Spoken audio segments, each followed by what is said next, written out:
Good afternoon. Thank you so much for joining us for our webinar, How to Become a Law Professor. This is one of the many programming and support that AALS provides for law professors who want to become law professors all the way through deaning. And so AALS has an extensive array of materials on the How to Become a Law Professor part of the webpage. We have added new videos, 10 questions for 10 hiring chairs. We are slowly getting to 10. We have 5 on the website, and I hope you will check those out. Today, I am joined by deans, assistant professors, fellows, and hiring chairs to talk about the hiring process for law professors. And so the first part of our program, we have Professor McFarland from Syracuse, Professor Butler from Indiana University Bloomington, Professor Kim from the University of Florida, and Professor Floyd, who is a fellow at Michigan. Thank you so much for joining me. So my first question is for Professor McFarland. Can you tell us a little bit about your journey into law teaching? When did you know you wanted to be a law professor, and how did you transition into law teaching? Thank you, Dean Allen, and thanks so much for having me and inviting me to be a part of this event.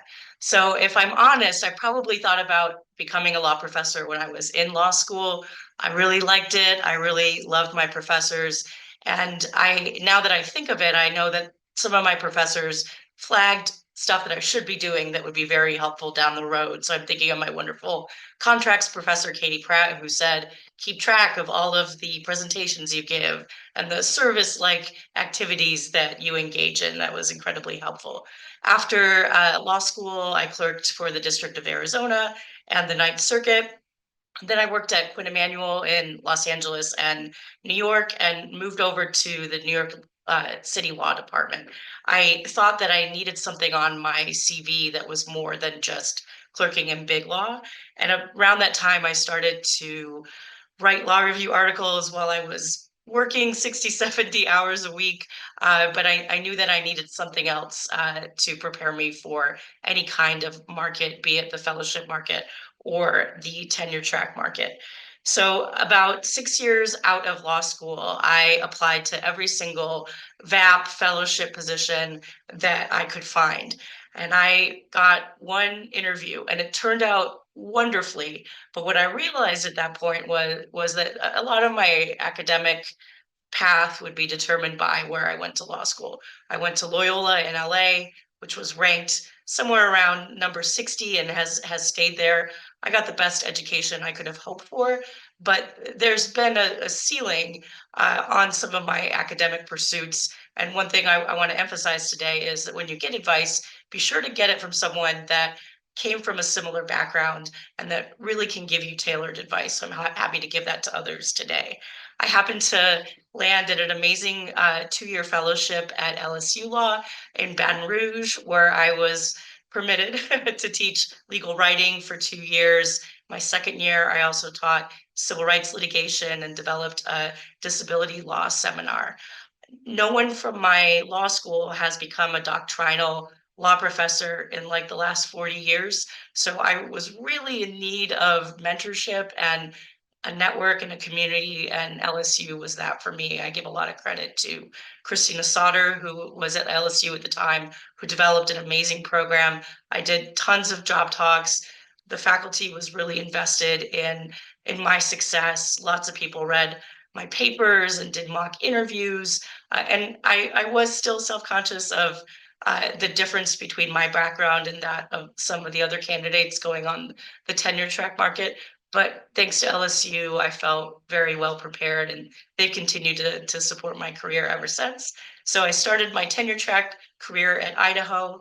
I made my way to Syracuse, where I now teach con law and disability law and civil rights litigation, and also get to direct our wonderful disability law and policy program. So that is a short journey through my path to where I'm at now.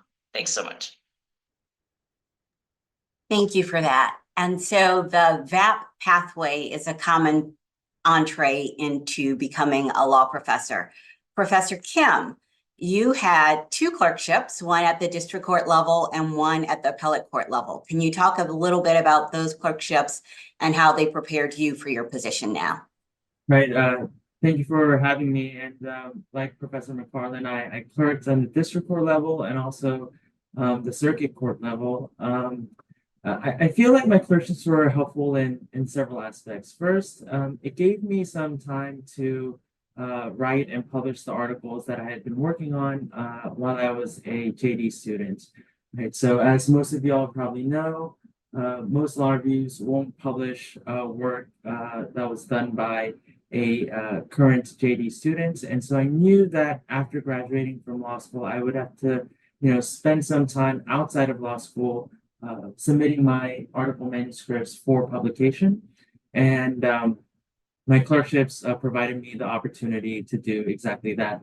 And in that sense, it wasn't very different from, say, a VAT, where you can also get that time to publish articles. The second way my clerkships were very helpful was that it addressed what I thought was a shortcoming in my application. So I had spent most of my time in grad school, in law school, so I didn't have any practice experience. And there are certain sort of segments of the legal academy that still believe that doctrinal faculty should still have some practice experience. So my clerkships allowed me to signal that I, had some practice adjacent experience that a VAT wouldn't have been able to give me. And then finally, the best part of any clerkship is getting to meet your judge and work with your judge. And federal judges typically tend to be well-connected, highly respected individuals. And my judges were no exception. And just having two federal judges sort of vouch for me when it came time to apply for positions in legal academia certainly, I think, helped. Thank you, Professor Kim. Professor Floyd, it is clear from your CV that you've always had a commitment to public interest. Did you have a mentor in law school who sort of helped you figure out how that would translate in law school, and sort of how did you end up on your path to clinical education at the University of Michigan? Thank you. And thank you for inviting me to the panel. I'm really pleased to be able to share my path. So to address your question, I had lots of mentors, and I still have lots of mentors throughout my career, and in both in law school and in my pathway to clinical education. I didn't actually start out thinking that I wanted to be a clinical legal educator, but my mentors sort of showed me that that was the path that was going to fit all of the sort of things I was interested in. And one of the great things about clinical legal education is that you get to have 1 foot in practice, 1 foot in scholarship, 1 foot in teaching. You get to wear all the hats when you're a clinical teacher. So I feel like I've been able to be in a lot of different spaces and use all of the skills that I've gained in a lot of different opportunities. But speaking about my mentors, so in law school, I sought out mentors who were interested in public interest law, and really tried to find people that were doing the work that I wanted to do. I took a clinic, and my clinical professor, the clinic was in the ACLU of Michigan. He was the director of litigation there, and also a clinical professor. And he was incredibly helpful in my career. He's still my mentor, and actually is now my colleague at the University of Michigan running a clinic here. And then I also sought out a clerkship with somebody who had experience in what I was interested in doing, and shared some of my values. And so I clerked for the former Chief Justice of the Michigan Supreme Court. And she was a clinical professor when she was at the University of Michigan. She started the Innocence Clinic here. And so in working with her, I was really able to see the value of teaching. She really valued teaching and her role as an educator while she was the judge. And I was also able to see how she engaged in scholarship. And I think that really inspired me that this was the path that I wanted to go down eventually. And so I think that mentorships are critical.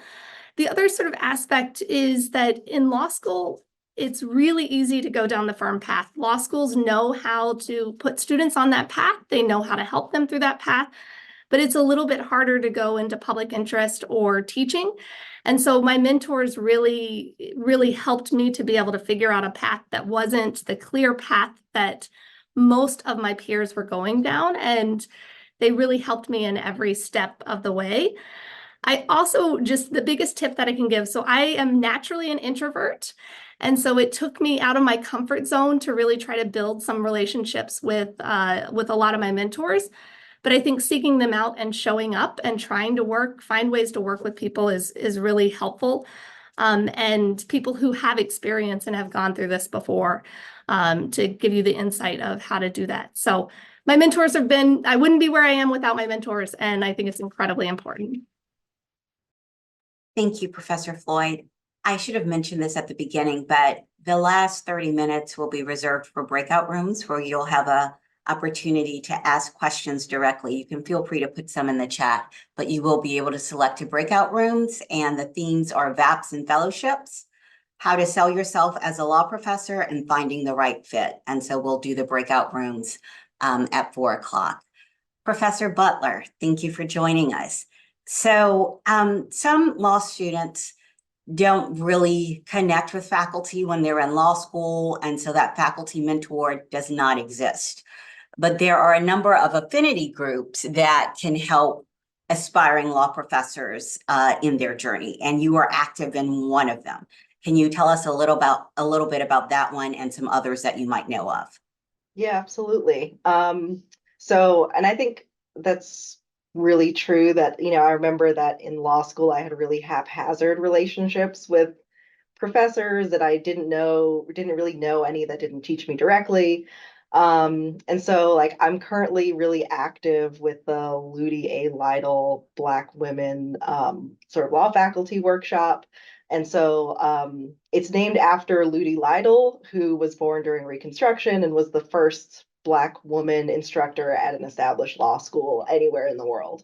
And so at the workshop that happens every summer, like Black women law professors from around the country come together and sort of talk about their experiences getting law faculty positions, whether that's VAPS fellowships, doctrinal writing, clinical, and share a lot of wisdom both about the process of writing to get into like a law faculty position, as well as succeeding once you're in the position.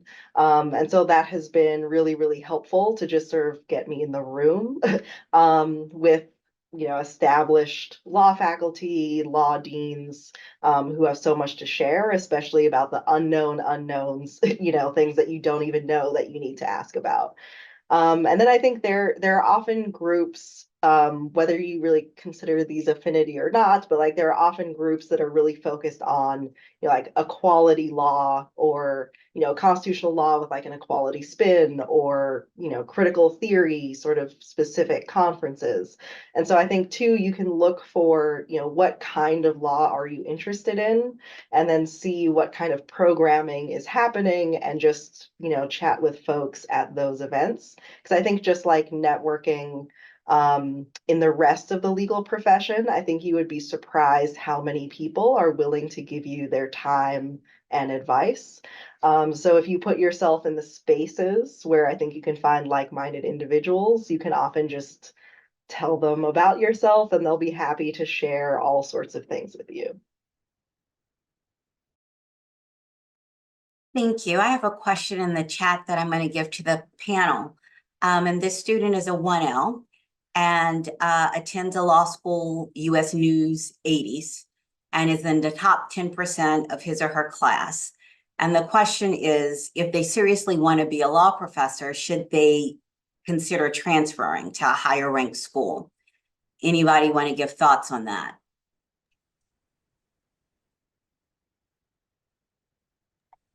Professor Jump Butler in. had wanted to jump in too. So I would say yes. It's hard to build relationships when you transfer, but and I'm speaking mostly to the doctrinal path now. I think the factor that is most most important or most significant in determining your chances on the tenure track market is where you went to law school. You just have a significant advantage if you can push your rank up. I've found that to be true at all stages of my career. That's not to denigrate the education you're getting. I suspect you're having an amazing experience, as did I.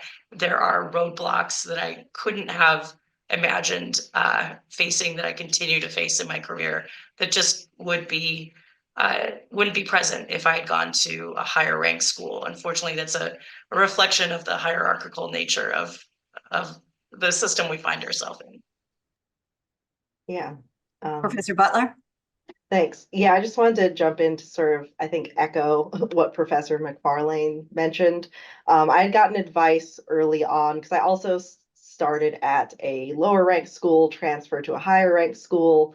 And I did that in part because I think just generally folks were saying, go to the best law school you can afford, which given the price of law school was almost zero law schools. So I transferred to the best according to US News rankings that I could get into. And I believe that paid off. I think we can also talk more about when folks decide to pursue either PhD programs or LLMs to sort of make up for the, baked in elitism of legal academia. Professor Floyd? So I think that is certainly true for the doctrinal path. I think the clinical path is a little bit more forgiving. But what is really valued is your practical experience. And so I had kind of an opposite experience. I went to a lower ranked school, but I went on full scholarship. And I think that actually allowed me the opportunity to go into low-paying public interest jobs and get the experience I needed for my clinical teaching position. And so I think it's really about what you want to do and where you ultimately want to be. But I totally agree with respect to the doctrinal path. Thank you. Professor Clowney, do you want to weigh in? Yeah, I just want to disagree with my fellow panelists. I've served on a bunch of hiring committees and chaired a number of them. And I don't think we have ever, I've never seen anyone critique the law school that someone went to. I think there are certainly some advantages that you get to going to a school where you have a lot of opportunities to write. But if you're serious about scholarship and you've written, I can't say what it's like on a hiring chair at sort of Michigan or Duke or somewhere super fancy, but at a Kentucky or an Arkansas, at the places where I have chaired hiring committees, I've never seen anyone say anything nasty or not want to interview something because of the law school that they went to. If you can write, I would love to have you on this faculty, no matter what law school you went to. So I'm gonna jump in here because this is an interesting question and we have a variety of opinions, and I'm going to use moderator's privilege on this one. So I'm in the middle on this one. I think that the lower ranked the law school, the more interested people are in your grade. So I think if you're in the top 10% at a US News 80, that's great. But if you're listing a US News 80 school and you're listing top 30%, I think you will be viewed more negatively. So I think as long as you're in the top 10% of the class, I think people will look favorably on your CV and your materials. But again, as Professor Clowney said, I think that schools in the US News 75 and below range. I think if you're looking at top 50s, I think the answer could be dramatically different. And I do think that Professor Floyd raised a really good point, which is I think there's a lot of nuance if you're applying for doctrinal versus clinical versus legal writing and what type of position you're looking for. Professor McFarlane, you started teaching legal writing, and now you've shifted into a doctrinal position. And just to make sure that everybody is grounded in terminologies, can you sort of explain the difference between legal writing and doctrinal positions for us? Sure. So it usually you teach one or the other once you find a full-time position, but many fellowships give you the opportunity to get started in academia by teaching one or two 1L legal writing sections that we all took from the beginning of the year to the end of the year. My second year, I only taught one section and then was able to take on courses like civil rights litigation and disability law. The courses that I now teach as what I refer to as a doctrinal professor are generally required courses and then some seminars. I'm very lucky in that I'm supported by research grants over the summer and probably overall teach fewer students than some of my legal writing colleagues. I'll also say that there's some gendered aspects that kind of shape the way different career tracks are treated. So legal writing is dominated by women, and sometimes their status is affected by the gender of the people that fill those roles. Same thing for clinical teaching, and I found in the con law and CIPRO space, it's still feels heavily male, but that is changing every year. And of course, women exist everywhere, but depending on the space that you're in, you may be one of many, or you may be the only one. And there are those of us out there that want to support you no matter where you are. Thank you. We have one more question that I'll ask to the panelists, and it's about the value of getting an LLM, especially if you attended a lower ranked law school for your JD. Do we think an LLM is valuable in the teaching market? And anybody can jump in.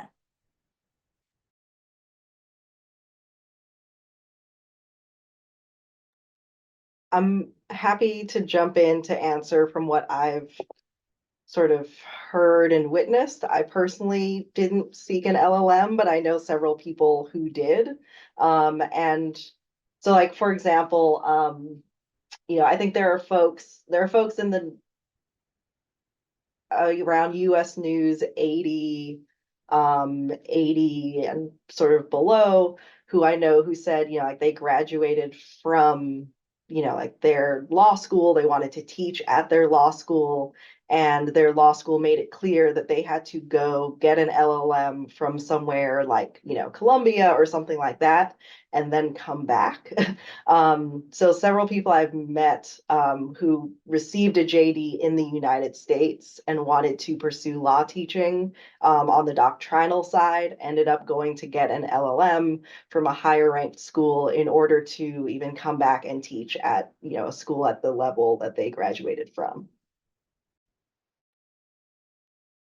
Thank you, Professor Butler. If I could just chime in. So I didn't do an LLM, but I can speak about PhDs and additional higher degrees. So I got a PhD before going to law school.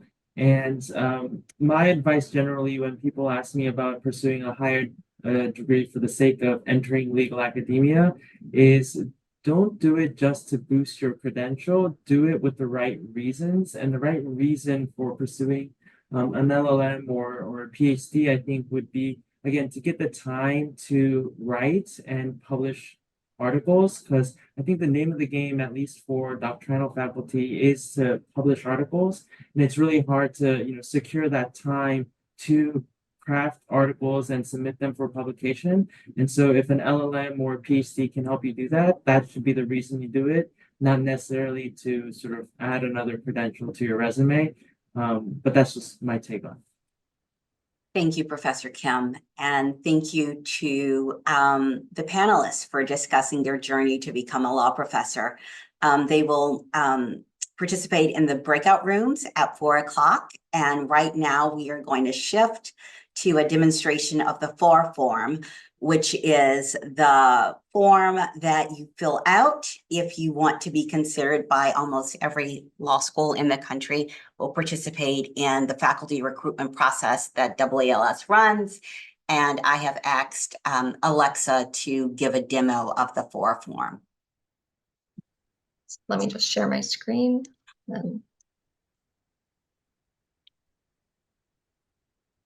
All right. So I'm Alexa. I work with AALS. I'm just going to do a brief demonstration. As Elena said, just showing you the candidate side of the FAR. For demonstrative purposes, I've already created an account, but essentially what you'll do is you'll go to far.als.org, go down here to create an account, and you'll get an email to confirm your account, set a password, and then we can log in. This will be your welcome page. As I've already created an account, I'm clicking continue your FAR application, but this information will always be there. The first page you have to fill out is your contact information. You won't be able to fill out any of the other pages until this is filled out, but once this is filled out, you can choose which order you'd like to go. Just some basic information, asking address, confirming your email address, things like that. At the bottom of every page, please make sure to click this dark blue Save and Continue button, otherwise the information will disappear. So just make sure you're always pressing Save and Continue at the bottom of every page. Then we get into position sought. So you'll have to select at least one, but you can select as many as you'd like. So we have entry level, lateral, clinical legal education, and legal writing options. Then we have demographic information. These are all drop-down menus, so just choose what you would like. And then there is a text box if you do choose other, if what you're looking for is not represented here, and you can just type that in. Under education, you're able to select or include up to 4 degrees. So you can have your undergraduate degree, an advanced degree. We have drop-down menus for schools. And if you don't find your school listed, there is a text box that you could write it down, and you would list the type of degree that you had. You will notice that when you put first law degree, there's a couple of additional fields that come up. And this is typically used for a JD. We do also have an advanced law degree, which is typically for an LLM or an SJD. And again, we have the same drop-down menus asking for when you graduated, any honors that you may have received. One thing I did forget to mention with the first law degree, if you did participate, were a member of a law review, if you click this checkbox, these 2 boxes will appear and you would write down the name of the law review and what your position was on there. Then we have teaching preferences and publications. So for teaching preferences, you're able to put up to 5 subjects that you're interested in. You'll see the drop-down menu has many options, but if the subject you're interested in is not listed there, we do have an other option, and we have a text box down here where you can list what you were interested in or if anything needs explanation. Then we have major published writing. So you're able to include up to 5 publications. One of those can be unpublished. You'll see here this checkbox. So if it's been accepted for publication, you just want to make sure that you mark that. And just ask for the name of the publication, citation. And then at the bottom of this page, we have geographic restrictions. So if you're only willing to accept a position in a certain location, you'll select from the drop-down menu where that is. I've just selected a couple of random states here. And then on the flip side, if there are areas that you were not willing to accept a position, you can also select that in the second drop-down menu. Then we have employment experience. So you're able to include up to 5 positions. So you see in this drop-down menu, there's a couple of different fields like private industry, nonprofit, law school teaching. You'll see here that there are a couple of additional fields. So for every other one, it just asks for the employer name, title, location, and the dates of employment. And if you are willing to allow schools to contact that employer and if it's part-time. But for law school teaching, a couple of extra fields do come up. So it asks for the school. And again, if the school's not in the drop-down menu, you can write it out and ask for your position and the subjects that you've taught at that law school. And then there is a comment box at the bottom if anything needs further explanation. This page is for bar and references. So if you've been admitted to the bar, please be sure to click this checkbox. And then we have a drop-down menu just for the states or territories where you've been admitted to the bar. And if they're not included, we have the text box here that you can write it out. At the bottom of this page, we have references. So you're able to include up to 3, and it just asks for the contact information and address of those references. This isn't a required field, but if you have references you'd like to include, this is where you would have that. The last page that you'll be filling out is the CV and documents page. So this is where you would upload your CV, your research agenda, job talk paper, and diversity statement. None of these are required to upload, but you would just, if you have them and would like to include, you just go ahead and choose a file from your computer and upload those. And then the last page you'll see is reviewing your FAR application. So if I click this FAR, preview your FAR application, if my screen will load. This is what the FAR form looks like when schools are reviewing. So at the top, we just have our contact information, and then the bottom portion is the experiences and interests that you've listed on the following pages that you filled out. Because the FAR is currently closed, you don't see a submit button, but when it opens, there will be an option to submit and pay for your FAR application.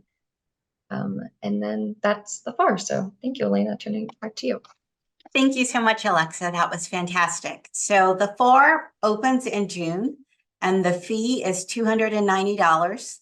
There are hardship waivers. If the fee is a problem, don't hesitate to ask for a waiver. And the first distribution, meaning the first time that law schools will get access to all of the FAR forms submitted, is in August, usually mid-August. So you ideally want to submit your materials so that you can be included in the first distribution. But if you are late in getting your materials in, there's also a second distribution in September.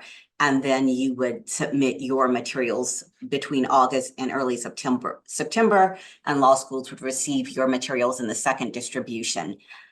Candidates also receive the placement bulletins, and law schools submit their ads to the placement bulletins. So by submitting your form materials, you would get the placement bulletins, which would have the open positions listed by all member schools and fee paid schools as well, which is a wonderful resource when you are on the hiring market. So thank you again, Alexa, for that wonderful demonstration of the FAR form. And now I will turn to the second part of our panelist presentation and talk about applying to become a law professor.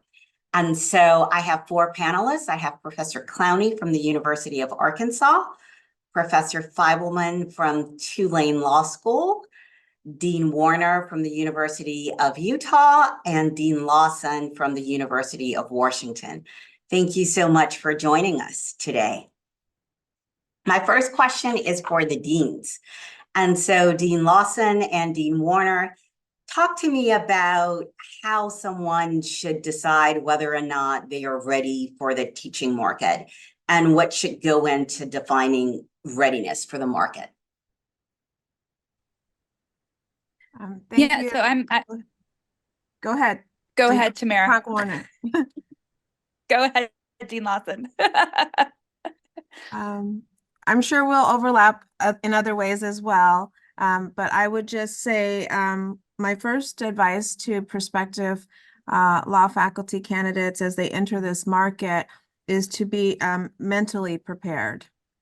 And it might seem daunting, but I have a suggestion around how you should think about this endeavor and the conversations that you're about to embark on as new opportunities to collaborate with new colleagues. These are not conversations of criticism or critique, but truly the opportunity to build new friends, new colleagues and collaborators. I had a mentor who used to say that to me as I would prepare for an interview and consider whether this would be the potential community I'd want to join. And maybe I would get even in my head about maybe they won't like me, or maybe they won't like my CV. We talked a lot about status and ranking and all these types of things. And he would caution me around doing the school's work for them, you know, eliminating myself as opposed to allowing them to have a weigh in on that, but also to think about this endeavor as meeting new colleagues, engaging, he used to share that every interview that he participated in, he made a friend. He made a new friend, a new connection. And our community is very small at the end of the day. And I still know people that I've met on the interview trail and vice versa. So you want that to be part of your reputation building early on in your career. And then I have some other thoughts, but I'll pass it to Dean Cronk-Warner. Great. Thank you so much, Dean Lawson. So I absolutely echo everything the brilliant Dean Lawson has said. And I want to add a couple of just kind of practical things to think through as you go on to the market. First, obviously, you want to sit down and talk to your family members to make sure that everybody's committed and ready to make a move potentially. I've certainly been in situations where we get pretty far down the road in terms of talking to folks only to find out that, you know, their partner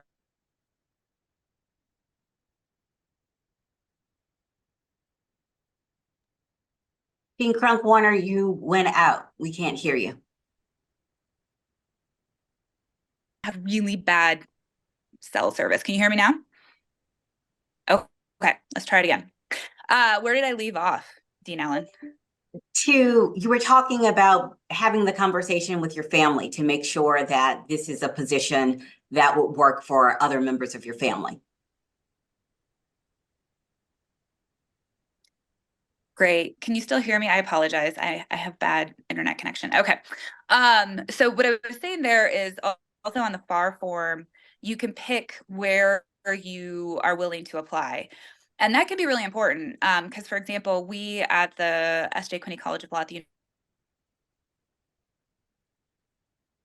University of Utah, we take a look at that and, you know, look like they are a really great fit for what we're searching in terms of content, but have listed certain jurisdictions that they're willing to move to. So I think that's really helpful. And then it's also, you know, from my perspective,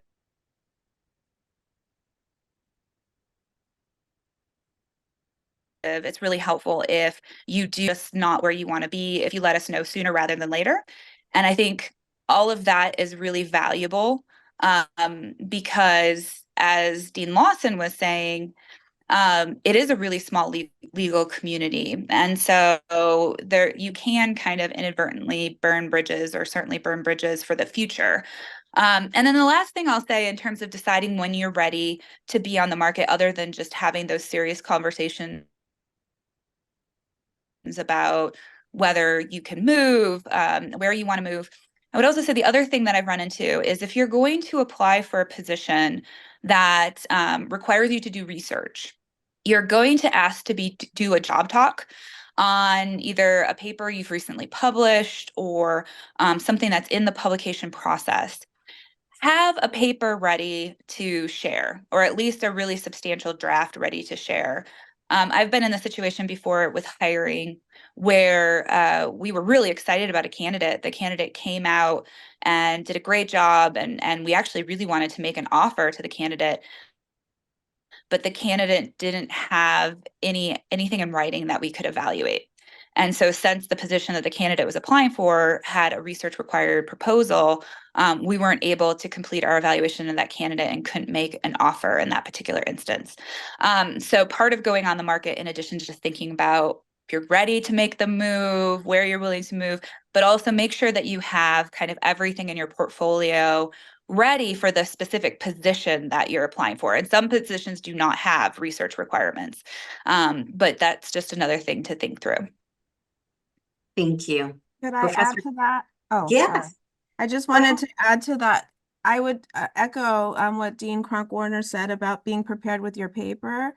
And that adds to the confidence. So, you know, imposter syndrome out the window. You're going to wherever invites you with confidence because you're going to meet new colleagues, but you're also going with that confidence around your subject matter, that you have command and dominance of your subject matter, both in presentation form, in Q&A, you know, interested in new ideas you hadn't thought about, but also here's my ready to share, waiting for my final publication offers version of my, you know, scholarship.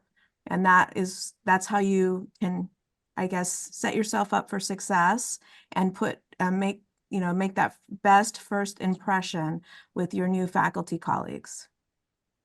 Thank you. Professor Clowney, Alexa did a wonderful demo of the FAR form. Can you talk a little bit about how University of Arkansas uses the FAR form in the hiring process, and talk about a bit about the distinction between a direct applicant and somebody who applies using the FAR? Sure. First, I just want to say that I do think there's this sort of notion that it's impossible to become a law professor, that the legal academy is this profoundly elitist place. I just want to say that is not true, right? And I also want to affirm that this is the very best time, I think, in the last 40 years to be applying to be a law professor, right? It's the numbers of people applying are down a little bit, and a lot of people are hiring. So if you've written, if you're just write and be enthusiastic about your subject, and I think you'll have a pretty good chance in this process. So sure, let me talk about the FAR. The FAR is by far the most important tool for deciding who gets an original screening interview. So if you're applying, you need to take this seriously. I'll also mention, and this isn't super obvious, that how schools use the FAR is going to vary by the kind of institution it is.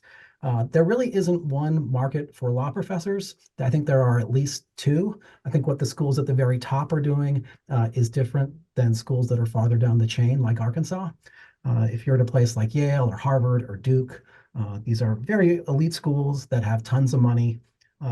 When they go through the FAR, they're going to be asking, is there anyone in this stack of applications that we think can be one of the best 2 or 3 or 4 people in the world about whatever it is that they think they're doing? They're going to look at your research agenda. They're going to read your job talk paper. What we're doing at Arkansas is very different. When we're hiring, we are almost always trying to replace someone who has just retired. So if we had someone leave our school or retire who was teaching torts, for example, we're going to be going into the FAR looking for someone who can teach torts. So the first thing that I'm going to do with the FAR is just filter for all the people who teach torts. Then I'm going to do a couple things after that. The first thing that I'm going to do is I'm going to look for evidence of scholarly potential. So at most universities, the job responsibilities are 40% teaching, 40% scholarship, and 20% service on committees. So I need to find people that I think can do the scholarly work. The best evidence of that is, have you already written scholarly work? So I'll look at the FAR and see, has this person published anything yet? If they have, that's great. We don't have a hard cutoff for number of publications, but we generally want to see that you have written maybe one piece post-law school. That's good. If you do that, you're sort of certainly in the mix. I'll also look at what you did in law school. Were you on the law journal? Did you have any other activities? And I just want to say that at this point, I am cutting people who I think don't have enough scholarly potential. And at Arkansas, I'm also sort of whacking out people that I think aren't going to come to Arkansas. If you have a Supreme Court clerkship and 3 publications in Yale, you're headed for a top 10 school, and it's not going to waste everyone's time if we interview you. And then finally, I'm just going to sweep up other stuff. I'm going to look at your work experience. I want to have a diverse faculty, so I'm going to look to see if, is there anything that you can bring to our faculty experience-wise or outlook-wise that would add something. And then based on that, we'll take all the torts people and we'll try to come up with 10 or 12 people that we want to interview in an initial screening interview, and then we'll cut that generally down to 3 or 4 people to bring back to campus. Thanks. Thank you. Professor Feivelman, can you talk a little bit about the distinctions between doctrinal legal writing and clinical faculty, and how that impacts decisions on the FAR form and positions that one might apply to? Sure. And this is kind of come up, these distinctions have come up in earlier conversations. Let me just say that I'm going to speak generally, but this is an area where I think there are a lot of nuances. So generally we think of doctrinal positions as kind of podium, classroom teachings, substantive courses, and clinical as teaching in a clinical setting, which may be supervising students and actually representing clients, but it may also be other types of experiential learning, transactional clinics, for example, and perhaps even some advocacy clinics. And then legal research and writing tend to be positions associated with programs within the school that generally are involved with the 1L legal research and writing courses. So that all said, I do think, and this is more so kind of with each year, that there are many people who are doctrinal faculty who also incorporate experiential type pedagogical approaches, including actually clinical type experiences that are not formally in a clinical setting. And many clinical faculty also teach doctrinal courses and are stellar scholars as well. So the distinctions actually in any building are less than one might think based on the categories. But in terms of thinking about this as one approaches the market, there are often these types of searches often occur on different tracks. Stephen was talking about, replacing a torts person. You might have a committee that's focused on hiring faculty who are going to be teaching in doctrinal courses primarily. And then perhaps if you're trying to fill a faculty position in a clinical setting, many schools I know we do will have a separate search. There may be some overlapping personnel on the committees, but these are often separate tracks, and so it's useful to kind of think about where one's interest lies, and it for many people they may lie on both tracks, but it means that you may be pursuing different types of searches depending on the positions that you're that you're interested in.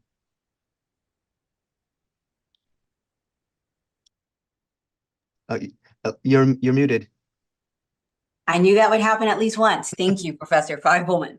So, Professor Clowney, can you talk a little bit more about teaching packages on the FAR form and how you go about selecting the courses, which I think can trip up a lot of candidates? Okay, great. So this is, yes, very important. So just a reminder, the FAR is this one-page piece of paper that everyone submits. We print them out. They're in a big booklet. It has where you went to school, your work experience. It lists the things you've published, and it also asks you to make a list of the courses that you're interested in teaching. What you're trying to do with this list is two things. The first thing is that you are trying to communicate a message that you have a coherent scholarly identity and a coherent teaching package.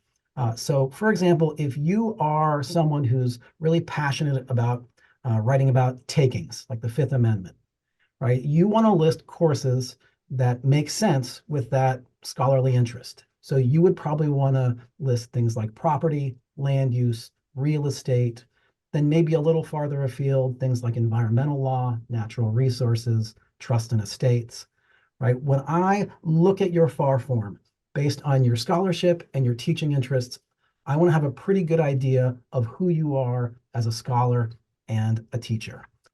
The other thing that you're trying to accomplish with that list of courses is you are trying to show schools that there are 2 or 3 sort of big or in-demand courses that you can teach for them, right? So most people in that sort of package will list at least one first-year course. Those are required courses. They have to be taught every year. Schools are really interested in having a deep bench in those. So when I was going on the market, I'm a property person. I research in land use. So I put property, that's a big 1L course. I put land use, and I also put trust and estates. Trust and estates is not a thing I had any experience with as a practitioner. It was not a thing I had written about, but it was property adjacent. And I knew that a lot of schools need someone to teach trust and estates. It's a hard class to fill. So it's a combination of thinking about what are you passionately interested in, and then thinking a little bit strategically or instrumentally about what are the big courses that would make me attractive to law schools. The thing you don't want to do is have a really scattered package of courses, right? You don't want to list con law and then criminal law and then property and then bankruptcy, right? That doesn't make sense as a coherent package. So you're just trying to kind of communicate an idea about who you are as a scholar and a teacher. You are. Thanks.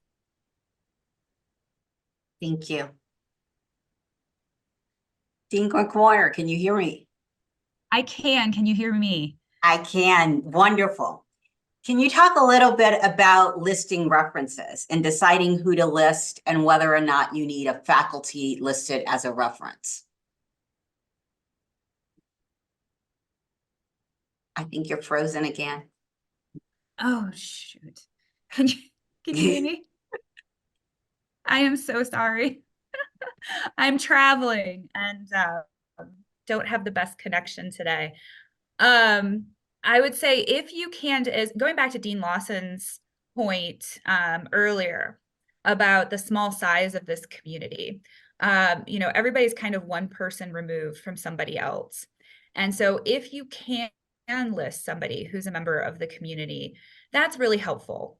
Just because folks, we're human. We like to kind of reach out and have a connection to folks who are in the same field that we're in, to get their idea of how you would potentially work in the academy.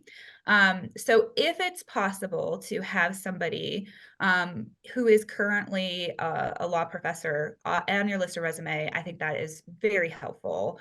And the more the merrier. The more folks that we can kind of call, the more likely that we're going to be able to kind of affirm. So before I make any offer, I do a reference check, and I call at least 3 references.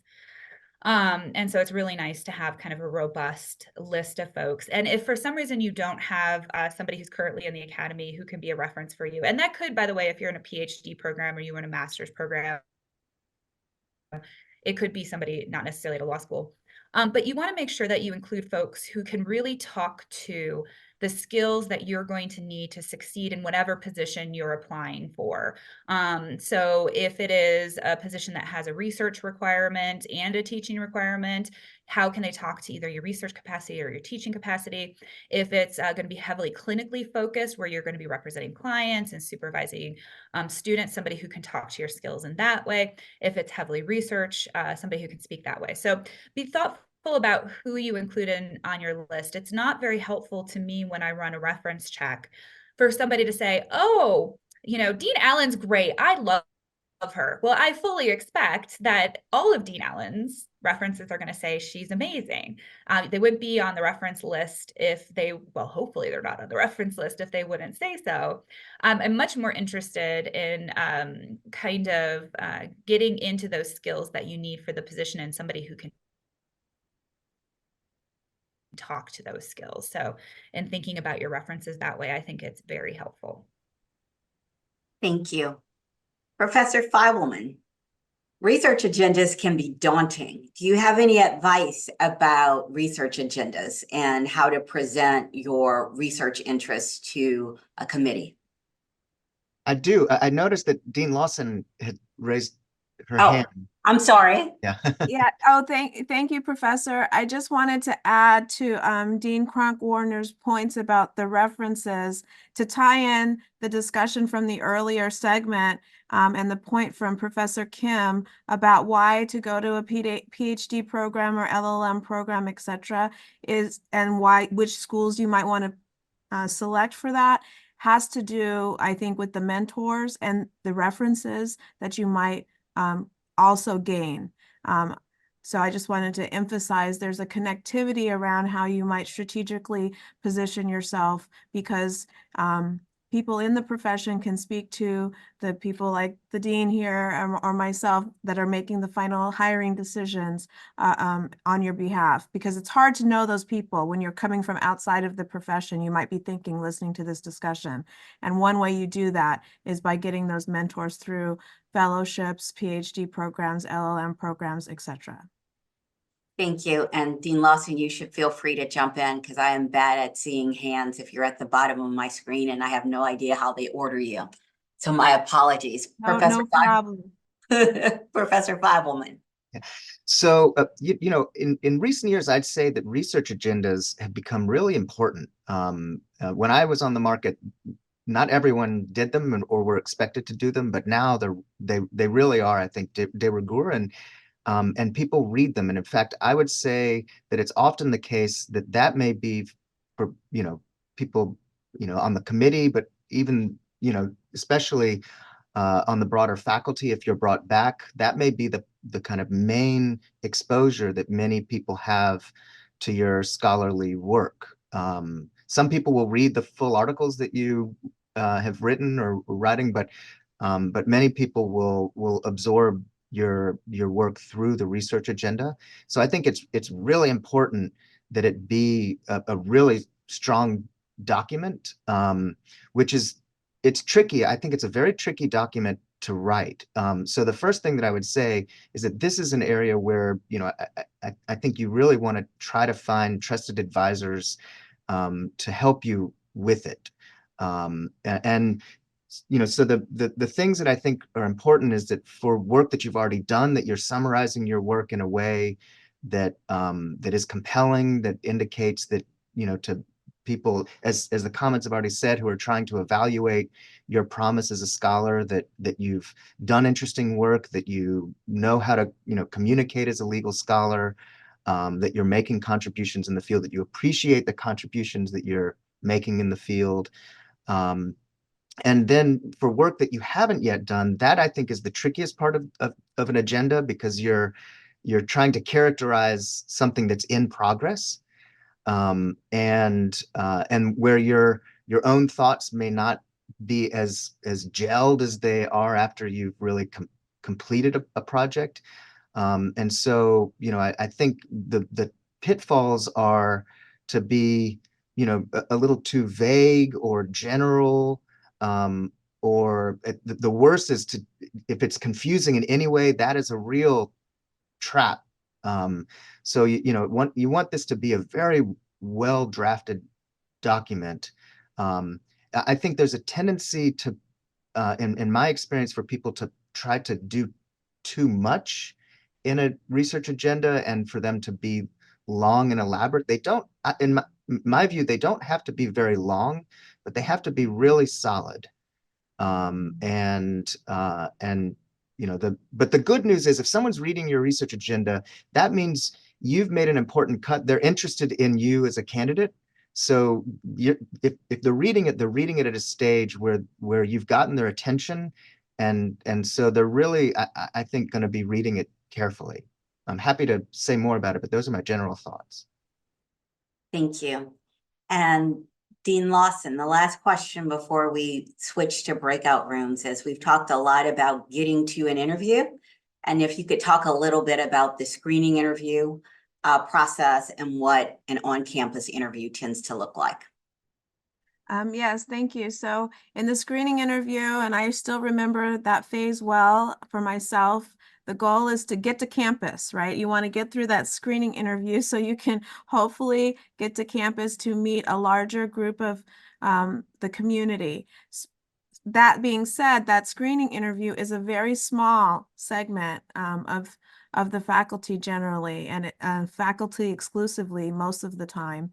And you're going to need to convince that group of faculty members that you're the best, and also that the rest of the faculty would love to meet you because they want to look good, right? That they brought really great people back. So you should be prepared to answer the question very authentically about why that particular law school. They're going to ask you that question in some form or fashion. So think critically about it yourself, and how to be authentic and real about why you are considering seriously that particular school. If you can't answer that, I would just recommend you decline that preliminary interview. it's for your best interest and the school's best interest. But assuming that you can easily answer that question while you're authentically interested in that school, then you should go in there very confident to share what you want to contribute to that faculty and what you feel you can impart on those law students and how you can support their journey and career into the profession. So you're going to spend most of your time talking about your area of expertise and being able to convey that very confidently.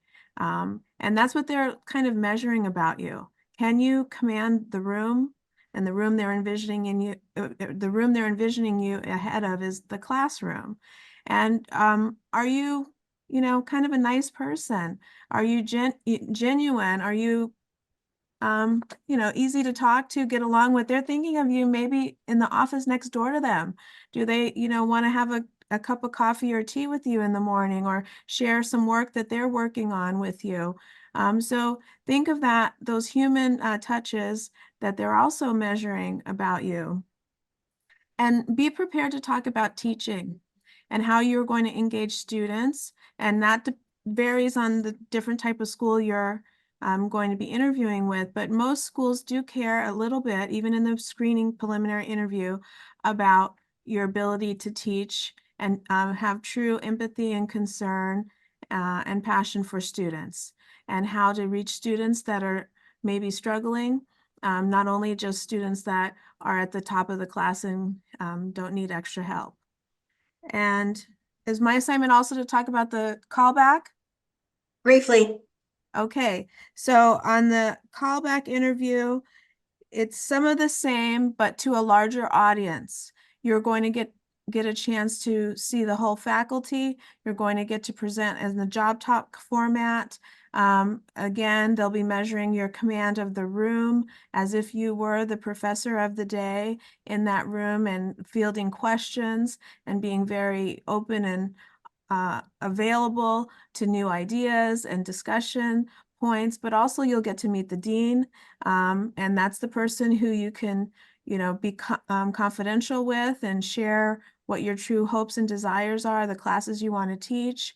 You might get to meet alumni and other members of the community, all of whom often get a chance to weigh in on the ultimate decision. There's usually surveys or feedback forms. So every member of that on-campus day matters. And pay attention to the details, including staff, administrators, anyone who's been kind to you in your visit. Those are members of the community, and people are watching how you treat them as well.